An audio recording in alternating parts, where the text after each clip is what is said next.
Nasib pilu Fatma Samania meninggal di atas jok motor di dalam hutan saat hendak berobat ke rumah sakit.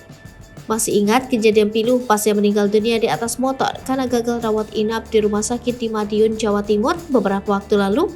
Kejadian serupa menimpa Fatma Samania, warga Kecamatan Pinogu, Kabupaten Bone Bolango, Provinsi Gorontalo. Fatma meninggal dunia di atas sepeda motor tukang ojek yang ditumpangi sebelum sampai ke rumah sakit. Untuk menuju rumah sakit, korban harus menempuh perjalanan hutan sepanjang 41 km.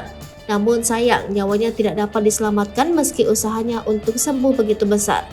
Nyawa Fatma Samania tak tertolong lagi meskipun tukang ojek khusus yang membawanya berusaha mempercepat laju motor di tengah hutan sepanjang 41 km. Wanita ini meninggal di atas jok motor dalam perjalanan setelah keluar hutan di desa Tulah Bolo, Kecamatan Suwawa Timur, Kabupaten Bone Bolango.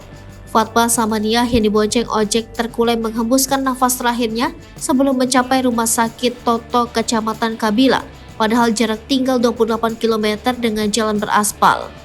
Taufik menjelaskan desa Pinogu dan desa-desa lainnya yang berada dalam satu kecamatan Pinogu merupakan daerah enclave yang letaknya di tengah hutan belantara, Taman Nasional Bogani dan di Wartabone.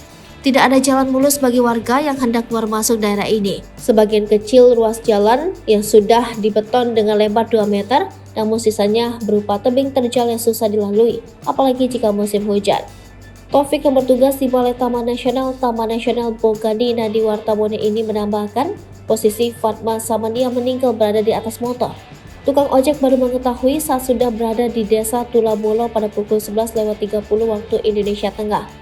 Sebelum meninggal dunia, Fatma sempat ditelepon kerabatnya yang menanyakan sakit yang dideritanya. Kerabatnya sempat merekam percakapan yang menyebutkan Fatma sakit syaraf, sehingga dirujuk ke RS Toto. Menurut ayahanda Pinogu Ismet Najamuddin, Fatma Samania memang sudah sakit selama sepekan di rumahnya. Dari hasil pemeriksaan di Puskesmas Pinogu, Fatma harus dirujuk ke RS Toto di Kabila.